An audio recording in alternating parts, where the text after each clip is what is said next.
Hello friends, welcome back to my channel. আমরা WBP এবং KP main এক্সামকে target করে যে নতুন ক্র্যাক ডাব্লিউবিপির বইটা আছে লীলা রয় ম্যামের, সেটার আমরা জিআই সমাধান করব। ঠিক আছে, আজকের ক্লাসটা হচ্ছে 8 নম্বর ক্লাস। যারা আগের ক্লাসগুলো দেখোনি তারা আগের ক্লাসগুলো একবার দেখে নেবে। আর আমাদের ক্লাসের যে টাইমিং সেটা হচ্ছে সকাল 7টার সময় তোমরা ডাব্লিউবিপির প্র্যাকটিস সেট পেয়ে যাবে এবং দুপুর 2:30-এ তোমরা জিআই সমাধান পাবে। এই বইটা পাবে, এই বইটা না হলে পুরনো যে ক্র্যাক ডাব্লিউবিপি বইটা আছে লীলা রয় ম্যামেরই, সেটারই অঙ্ক এবং জিআই পেয়ে যাবে। ঠিক আছে, তো আমাদের টাইমিংটা মনে রাখবে, সকাল 7টা এবং দুপুর 2:30। তো চলো আজকের ক্লাসটা শুরু করি। দেখো, ফার্স্ট কোশ্চেন, এ হলো সি এর বাবা, ডি হলো বি এর পুত্র, ই হলো এ এর ভাই। যদি সি ডি এর বোন হয় তাহলে বি এর সঙ্গে ই এর কী সম্পর্ক? এ কে সি এর বাবা। ঠিক আছে, এ হলো সি এর বাবা, তাহলে সি যদি এখানে রাখি তাহলে এ হলো সি এর বাবা, তাহলে প্লাস দিলাম। এবার ডি বি, এখানে এ সি এর কোথায় সম্পর্ক আছে? এবার এইটা দেখো, আমরা এই একটা লাইন ছাড়লাম। ই হলো এর ভাই, ই হলো কে? এর ভাই, ই হলো এর ভাই, তাহলে এই এর ভাই মানে এটাও প্লাস হবে। যদি সি ডি এর বোন হয়, সি কে ডি এর বোন, সি হলো ডি এর বোন, তাহলে সি মাইনাস হবে। এবার এখানে ডিটাকে প্রথমে ছেড়েছিলাম, দেখো, তাহলে এখানে ডি কে হবে? ডি হলো বি এর পুত্র, ডি হলো বি এর পুত্র, বি এর পুত্র। এবার এরা যদি ভাই বোন হয় আর এর বাবা যদি এইটা হয়, তাহলে এরা কে হবে? এরা নিশ্চয়ই স্বামী স্ত্রী হবে, অর্থাৎ এই সি আর ডি এর বাবা মা হবে। ঠিক আছে, তাহলে এটা আমাদের মাইনাসে থাকবে। এবার বলা আছে বি এর সাথে ই এর কী সম্পর্ক, মানে ই এর কী সম্পর্ক, লাস্টে যেটা থাকবে সেটাকে আমরা ধরবো। তাহলে ই আমাদের এটা আছে, তাহলে ই এর সাথে বি এর কী সম্পর্ক? এটা কে? তার দাদা, দাদার এটা ওয়াইফ মানে কে? বৌদি। ঠিক আছে, বৌদি, অপশান সি হয়ে যাবে সঠিক অ্যান্সার। রাজু, মহেশ, দীনেশ, সুরেশ, গীতা একটি সারিতে বসে আছে, গীতা দীনেশের পাশে নয়। এবার তুমি যদি এটা থাম্বনেলে এই অঙ্কটা দেওয়া আছে, মানে এই জিআইটা। এবার তুমি যদি এইটাকে এইভাবে বসাতে যাও যে সুরেশ রাজুর থেকে এইভাবে পাশে নয়, এইভাবে বসাতে গেলে ন্যায় করে তোমার 1 থেকে 2 মিনিট কিন্তু এখানে সময় নষ্ট যাবে, 1 থেকে 2 মিনিট। এইগুলো অঙ্ক কি করতে হবে? এইগুলো অঙ্ক আমাদের অপশন টেস্ট করতে হবে। ঠিক আছে, খাতাতে যাদের এটা করতে অনেকক্ষণ টাইম লাগবে, তোমরা খাতাতে এটা নোট ডাউন করবে, পাশে এখানে লিখে রাখবে যে অপশন টেস্ট। এইভাবে যখন পরীক্ষার সময় চোখ বুলাবে তখন যেন এরকম পরীক্ষার সময় দেখতে পেলেই যেন তোমরা অপশন টেস্ট করো। প্রথমে বলা আছে, দেখো, গীতা দীনেশের পাশে নয়, মানে গীতা দীনেশের পাশে কিন্তু বসে নেই, আর এখানে গীতা দীনেশের পাশে বসিয়েছে, অপশন এ তো হবেই না। এবার এখানে বলা আছে, দেখো, গীতা দীনেশের পাশে নয়, অপশান বিটা দেখব, গীতা দীনেশের পাশে বসে নেই। ঠিক আছে, সুরেশ রাজুর পাশে নয়, সুরেশ রাজুর দেখো পাশে বসে নেই। মহেশ রাজুর পাশে আছে, দেখো মহেশ রাজুর পাশে আছে। গীতা সুরেশের পাশে আছে, গীতা সুরেশের পাশে নয় বলা আছে, তাহলে গীতা আর সুরেশ দেখো দূরে দূরেই আছে, পাশে নেই, তাহলে তাদের সারিটা এটা তো সবই আমাদের অ্যাপ্লাই করছে। এবার এখানে দেখো 3 নম্বরটা যদি তুমি দেখতে চাও, দেখো এখানে সুরেশ রাজুর পাশে নেই, পাশে নেই সুরেশ আর রাজু। মহেশ রাজুর পাশে আছে, মহেশ রাজুর পাশে আছে, হ্যাঁ এখানে আছে পাশে। গীতা সুরেশের পাশে নেই, কিন্তু গীতা দেখো এখানে সুরেশের পাশে বসে আছে, আর এখানে পাশে নয় বলা আছে, তাহলে অপশান সি হবে না। অপশান ডিটাকে যদি তুমি দেখতে যাও যে গীতা দীনেশের পাশে নেই, এখানে গীতা দীনেশের পাশে নেই বলা আছে প্রথমেই একবারে, আর এখানে গীতা দীনেশের পাশে বলা আছে, বসানো আছে, তাহলে অপশান ডি তো হবে না, তাহলে অপশান বি হয়ে যাবে এই প্রশ্নের সঠিক অ্যান্সার। নিচের কোনটি অন্যদের থেকে আলাদা? আলাস্কা, আফ্রিকা, অস্ট্রেলিয়া আর হচ্ছে এশিয়া। তাহলে এখানে আলাদা কোনটা? এখানে আলাদা এশিয়া একটা আমাদের মহাদেশ, অস্ট্রেলিয়া মহাদেশ, আর আফ্রিকাও হচ্ছে একটা মহাদেশ, কিন্তু আলাস্কা এটা হচ্ছে একটা দেশ। ঠিক আছে, তার জন্য এগুলো কিন্তু হবে না, বাকিগুলো হচ্ছে মহাদেশ আর আলাস্কা হচ্ছে দেশ, তার জন্য এইটা হবে আমাদের আলাদা। বেমানান সংখ্যাটা চিহ্নিত করুন। 108, 72, 120, 98। এর আগের যে সেটটা ছিল সেট নম্বর 7, সেট নম্বর 7, সেই সেট নম্বর 7টাতে এরকম বেমানান চিহ্নিত করতে বলেছিল, প্রতিটাতে 4 দিয়ে ভাগ হচ্ছিল, কিন্তু একটা সংখ্যা 4 দিয়ে ভাগ হচ্ছিল না। এবার এইটাতে দেখো কি আছে, এটাতে 108, 72, প্রতিটাতে 2 দিয়ে তো ভাগ যাবে, 4 দিয়ে, 3 দিয়ে, দেখো 108 দেখো 3 দ্বারা ভাগ যাবে, 7 2 9, এটাও দেখো 3 দ্বারা ভাগ যাবে, 2 আর 1 3, এটাও দেখো 3 দ্বারা ভাগ যাবে, কিন্তু এই 98 সংখ্যাটা 9 আর 8 যোগ করলে 17, যেটা 3 দ্বারা ভাগ যাবে না। ঠিক আছে, এটা কিন্তু আমাদের 3 দ্বারা ভাগ যাবে না। তাহলে বেমানান সংখ্যা কোনটা? এই আমাদের অপশান ডি। নিচের কোন সংখ্যাটি, নিচের কোন চিত্রটি কারেন্সি, রুপি আর একটা হচ্ছে ডলারকে কিন্তু স্থাপন করে, ডলারের সম্পর্ককে স্থাপন করে। কারেন্সি মানে হচ্ছে কারেন্সির মধ্যে পড়বে রুপি এবং ডলার। ঠিক আছে, এই যে রুপি সেটা হচ্ছে আমাদের ভারতের মুদ্রার নাম, আর ডলার সেটা হচ্ছে ইউএস অর্থাৎ আমেরিকার ডলার মানে মুদ্রার নাম। তাহলে কারেন্সি এটা যদি আমাদের হয়, এটা আমাদের যদি কারেন্সি হয়, তাহলে এখানে ডলার রুপি তার মধ্যে পড়বে, আর রুপি আর ডলারের মধ্যে কোনো পার্থক্য থাকবে না। এটা যদি রুপি হয় তাহলে এইটা হবে আমাদের ডলার, আর দুটোই কিন্তু কারেন্সির মধ্যে। কারেন্সি মানে কি? মুদ্রা। ঠিক আছে, কারেন্সি মানে হচ্ছে মুদ্রা। এবার রুপি অর্থাৎ এই রুপি এটাও মুদ্রা, ডলারও কিন্তু মুদ্রা। ঠিক আছে, তাহলে মুদ্রার মধ্যে রুপি আর ডলার থাকবে, কিন্তু এদের মধ্যে কোনো সম্পর্ক থাকবে না, রুপি আলাদা ডলার আলাদা। ঠিক আছে, তাহলে অপশান ডি হয়ে যাবে সঠিক অ্যান্সার। যোগের অর্থ বিয়োগ, বিয়োগের অর্থ গুণ, ভাগের অর্থ যোগ, এইভাবে আছে। তবে এইখানে আমাদের যে সরলটা আছে এটা আমাদের কত হবে? তাহলে এখানে প্রথমে 10 আছে। ঠিক আছে, 10 গণিত। গুণের অর্থ কি? গুণের অর্থ হচ্ছে ভাগ। তাহলে এখানে আমরা ভাগ লিখলাম কত? 5। ঠিক আছে, ভাগের অর্থ কি? ভাগের অর্থ হচ্ছে যোগ। তাহলে এখানে যোগ লিখলাম 3। বিয়োগের অর্থ হচ্ছে গুণ। তাহলে 3 গণিত 2, আর এদিকে যোগের অর্থ হচ্ছে বিয়োগ। তাহলে এখানে বিয়োগ হচ্ছে কত? 3। প্রথমে আমাদের ভাগের কাজটা করতে হয়। 10কে 5 দিয়ে ভাগ করলে কত হবে? 2, যোগ চিহ্ন 6, বিয়োগ হচ্ছে 3। 6 আর 2 যোগ করলে কত হবে? 8। 8 থেকে যদি 3 মাইনাস করো তাহলে কত হবে? 5 হবে। Option C. একটা নির্দিষ্ট কোডে ফ্লাওয়ারকে লেখা হয় UOLDVI। তাহলে একটি কোড FMRJFV এর কোড কত হবে? তাহলে এখানে আমরা এইটাকে এভাবে লিখছি FLOWER ফ্লাওয়ার। তার নিচে কি আছে? UOLDVI।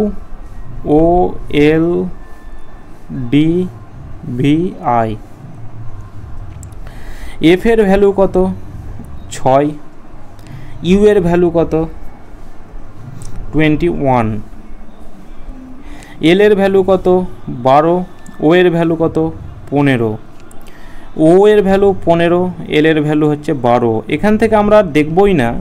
দেখো এফ এর বিপরীত হচ্ছে 21, মানে এফ এর বিপরীত হচ্ছে ইউ। দুটোকে যোগ করে 27 পাওয়া যাচ্ছে। দুটোকে যোগ করে যদি 27 পাওয়া যায় তবে তারা পরস্পরের বিপরীত। যেমন 1 এর মানটা 1, এর মান হচ্ছে 1, জেড এর মান কত? জেড এর মান হচ্ছে 26। 1 আর 26 দেখো পরস্পর বিপরীত, মানে এ আর জেড বিপরীত। তাহলে 1 আর 26 যোগ করলে দেখো 27 হচ্ছে। ঠিক আছে, যখন দুটো যোগফল তোমরা 27 পাবে তখন ভাববে যে তোমরা ওটা পরস্পরের বিপরীতে তারা কিন্তু বসে আছে। তাহলে এখানে আমরা আর পুরোটার মান দেখব না। তাহলে এখানে FMRJFV আছে। এফ মানে কত? এফ মানে হচ্ছে 6। তাহলে 6 এর বিপরীতে কত বসবে? 21 বসবে। আর 21 এর মান কি? ইউ এর মান হচ্ছে 21। তাহলে প্রথমে আমাদের কিন্তু ইউ বসবে। এখানে টি আছে, ই আছে, অপশান বি হয়ে যাবে সঠিক অ্যান্সার। ঠিক আছে, আর একটা যদি তুমি দেখো এম এর ভ্যালু কত? এম এর ভ্যালু হচ্ছে 13। ঠিক আছে, তাহলে 13-র বিপরীতে কি বসবে? 14। তাহলে 14 হচ্ছে এন এর মান। তাহলে এখানে তারপরের সংখ্যাটা এন বসবে। এখানে আর যদি তুমি 18 বসাও তাহলে এর বিপরীত কত হবে? এর বিপরীত হবে 18-র সাথে 27 যোগ করতে, মানে 27 আনতে গেলে কী করতে হয়? 9 যোগ করতে হয়। আর 9 কার ভ্যালু? এখানে 9 হচ্ছে আয়ের ভ্যালু। তাহলে এখানে তারপরে দেখো আয় আছে, মানে প্রতিটা বিপরীত করে বসানো আছে। শূন্যস্থান পূরণ করুন। যে 1 3 9 23 53 115 241।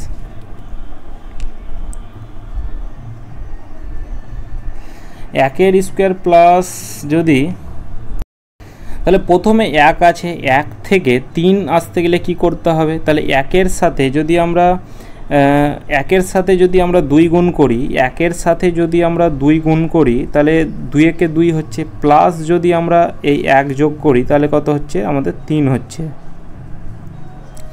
3-এর সাথে একই রকমভাবে কি করব, 3-এর সাথে যদি আমরা 2 যোগ করি, এই 3-এর সাথে যদি আমরা 2 যোগ করি, 2 যোগ করে এবার এই 3টাকেই যদি আমরা যোগ করে দিই তাহলে কত হবে, 3 দুগুণে 6 প্লাস 3 9। একই রকমভাবে এখানে কি বলা আছে দেখো, এখানে এবার আমাদের এই 1 করলাম, 3 করলাম, এবার এখানে যদি 9 এটা রাখি তাহলে 9কে 2 দিয়ে গুণ করলে কত হবে, 9 দুগুণে 18 প্লাস হচ্ছে কত 18 প্লাস 5 যোগ করলে কত হবে, মানে এই 3টাকে যোগ করলে হবে না, এখানে আমাদের দেখো এই 1 3 5 মানে বিপরীত সংখ্যাগুলো বিজোড় সংখ্যাগুলো আমাদের যোগ করতে করতে যেতে হবে, তাহলে এদিকে আমাদের 23 হচ্ছে। আমি প্রথমে একটু ভুল বলে দিয়েছি যে এখানে 6-6-এর সাথে 3 যোগ করলে 9 হবে না, প্রথমে 1 যোগ করছি, তারপরে 3, তারপরে 5, তারপরে এটার সাথে 2 গুণ করে কত করতে হবে, এটার সাথে 2 গুণ করে এখানে তারপরের বিপরীত সংখ্যা হচ্ছে 7 যোগ করতে হবে, তারপর এটার সাথে 2 গুণ করে কি করতে হবে 9, তারপরে এটার সাথে 2 গুণ করে কত হবে 11 যোগ করতে হবে, তারপরে এখানে এটার সাথে 2 গুণ করে 13 যোগ করতে হবে, ঠিক আছে। তাহলে 241-এর সাথে 2 গুণ করে 13 যোগ করতে হবে। এখানে দেখো এই 2 গুণ করলে কত হবে, 2 একে 2, 4 দুগুণে 8, 2 দুগুণে 4, এটার সাথে যদি 13 যোগ করো তাহলে 3 2 5, আর এদিকে 9 আর এদিকে হচ্ছে 4, 495। তাহলে তার পরবর্তী যে সংখ্যাটা হবে সেটা হবে 495। প্রশ্নবোধক স্থানে কি বসবে,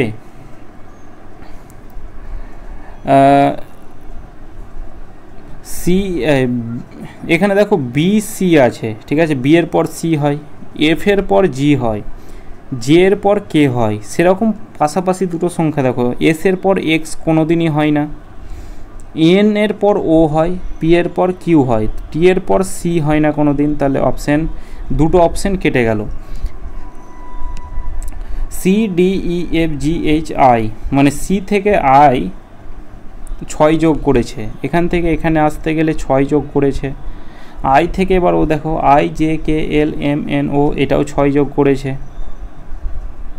তাহলে এর পরে এবার একই রকমভাবে 6 যোগ করো, তাহলে O P Q R S T U, তাহলে এখানে ইউ হবে, তাহলে প্রথমে ইউ আছে এখানে, তাহলে প্রথমে যদি ইউ হয়ে গেল তারপরে এন ও হবে, দুটো যখন পরস্পর আছে তাহলে এখানে এন ও হবে, ঠিক আছে।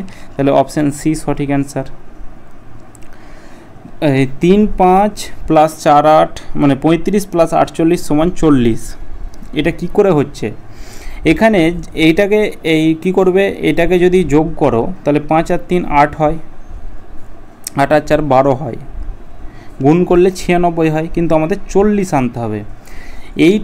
এইটাকে গুণ করে যোগ করে ভাগ করে যাই করে আনো, তুমি যদি 40 আনো মিলাতে পারো, সেম কনসেপ্ট যেন এখানেও থাকে, তুমি এখানে যদি যোগ বিয়োগ গুণ ভাগ করে যদি 40 আনো তাহলে এখানেও তোমাকে যোগ বিয়োগ গুণ ভাগ করে আমাদের 24 কিন্তু আনতে হবে, প্রতিটার সাথে যেন মিল থাকে। তাহলে 3 আর 5 যোগ করলে 8 হয়, 8 আর 4 12 যোগ করলে 8 আর 4 আর 8 যোগ করলে 12 হয়, এই দুটোকে যোগ করলে কত হয়, এই দুটোকে যোগ করলে 20 হয়, 20-র সাথে যদি 2 গুণ করি তাহলে 40 হচ্ছে। এবার এখানে যেটা আমরা ফলো করলাম সেটা যেন এই পরেরটাতেও ফলো করে, দেখো 2 আর 3 যোগ করলে কত হয় 5 হয়, ঠিক আছে, যোগ চিহ্ন, 4 আর 3 যোগ করলে কত হয় 7 হয়, তাহলে 5 আর 7 যোগ করলে কত হয় 12, 12-র সাথে 2 গুণ করলে 24 হয়, তাহলে এটা আমাদের কিন্তু স্যাটিসফাই করছে। 5 আর 2 যোগ করলে 7, আর 4 আর 2 যোগ করলে 6, তাহলে এদিকে 13, 13 দুগুণে 26। একই রকমভাবে 4 আর 1 যোগ করলে কত হয়, তাহলে 4 আর 1 যোগ করলে 5 হয়, যোগ চিহ্ন, 2 আর 1 যোগ করলে কত হয় 3 হয়, তাহলে 5 আর 3 যোগ করলে 8, 8-এর সাথে 2 যদি গুণ করি তাহলে কত হবে 16 হবে। একটি নির্দিষ্ট কোডে 2 5 6-এর অর্থ হচ্ছে ইউ আর গুড, 6 3 7-এর অর্থ হচ্ছে উই আর ব্যাড, 3 5 8-এর অর্থ হচ্ছে গুড অ্যান্ড ব্যাড, তবে অ্যান্ডের অর্থ কী, তাহলে এখানে প্রথমে আমরা এই ইউ আর গুড 2 5 6 বলা আছে। এখানে যদি আমরা লিখি যে ইউ আর গুড, এটার ভ্যালু কত বলা আছে 2 5 6 বলা আছে, ঠিক আছে। We are bad, we are bad, এটার মান কত বলা আছে 6 3 7 বলা আছে। আর এদিকে বলা আছে good and bad, good and bad 3 5 8। এখান থেকে আমাদের অ্যান্ডের মানটা বের করতে হবে। তাহলে এখানে দেখো গুড, এখানে দেখো গুড, ঠিক আছে। এই সংখ্যার মধ্যে কি কমন আছে 2 5 6 3 5 6, তাহলে এখানে 5 আছে, এখানেও আমাদের 5 আছে, তাহলে গুডের ভ্যালু কত 5। এখানে দেখো ব্যাড আছে, এখানে ব্যাড আছে। এবার এই দুটো সংখ্যার মধ্যে কি কমন আছে 6 3 7, আর এখানে 3 5 8, তাহলে এখানে 3 কমন আছে, ঠিক আছে। তাহলে এখানে ব্যাডের ভ্যালুটা কি হলো 3 হলো। তাহলে এখানে একটা পড়ে আছে আর আমাদের এখানে একটা পড়ে আছে, তাহলে অ্যান্ডের ভ্যালু কত হবে, তাহলে অ্যান্ডের ভ্যালু হবে 8 হবে। তাহলে অপশন সি সঠিক অ্যান্সার, যে অ্যান্ডের ভ্যালু হবে 8। প্রশ্নবোধক স্থানে কি বসবে, তাহলে এখানে প্রথমে 4 আছে, একটা ঘর ছেড়ে যদি তুমি দেখো 4 আছে, 4 থেকে 1 5, 5 থেকে 1 বেড়েছে 6, 6 থেকে পরবর্তী সংখ্যাটা আমাদের 7 আসার কথা, কিন্তু এখানে আমাদের এই একটা ছেড়ে বলা আছে, মানে এইটা ছেড়ে আমাদের এইখানে হয়েছে, তাহলে আমাদের জিজ্ঞাসা চিহ্নের জায়গায় বের করতে হবে। তাহলে এখানে আমাদের কি পড়ে থাকলো 2 আছে, 1 মাইনাস করেছে 1 হয়েছে, আবার 1 থেকে 1 মাইনাস করো তাহলে 0 হবে, তাহলে এখানে জিজ্ঞাসা চিহ্নের জায়গায় 0 হবে, মানে 0 1 2 এইভাবে। তাহলে এখানে যে জিজ্ঞাসা চিহ্নের জায়গায় সেটা কি হবে 0 হবে। পি কিউয়ের থেকে বেঁটে কিন্তু আর এর থেকে লম্বা, এস কিউয়ের থেকে বেঁটে কিন্তু আর এর থেকে লম্বা, ইউ কিউয়ের থেকে বেঁটে কিন্তু পি এর থেকে লম্বা, কে সব থেকে বেঁটে। পি কিউয়ের থেকে বেঁটে কিন্তু আর এর থেকে লম্বা, এস কিউয়ের থেকে বেঁটে কিন্তু আর এর থেকে লম্বা, আবার ইউ কিউয়ের থেকে বেঁটে কিন্তু পি এর থেকে লম্বা, কে সব থেকে বেঁটে। তাহলে কে সব থেকে এখানে বেঁটে, এখানে আর সব থেকে বেঁটে, ঠিক আছে। অপশন এ, মানে যেগুলোকে আমি বেঁটে সেগুলোকে নিচে রেখেছি, যেগুলোকে লম্বা সেগুলোকে আমি ওপরে রেখেছি। প্রশ্নবোধক স্থানে কি বসবে, তাহলে এখানে এ বি, তারপরে বি থেকে এ থেকে আবার ডি হয়েছে না, তাহলে এখানে যদি আমরা দেখি যে এখানে এই দুটোর সাথে এই দুটো মিল আছে, তাহলে এই দুটোর সাথে এখানে যে জিজ্ঞাসা চিহ্ন আছে এই দুটোর সাথে এখানে মিল থাকার কথা। এ আছে, এখানে বি হচ্ছে, তাহলে এখানে সি থাকার কথা, সি থাকলে এখানে ডি হবে। দেখো একটা অপশানে সি আছে। এবার এখানে দেখো জি আছে,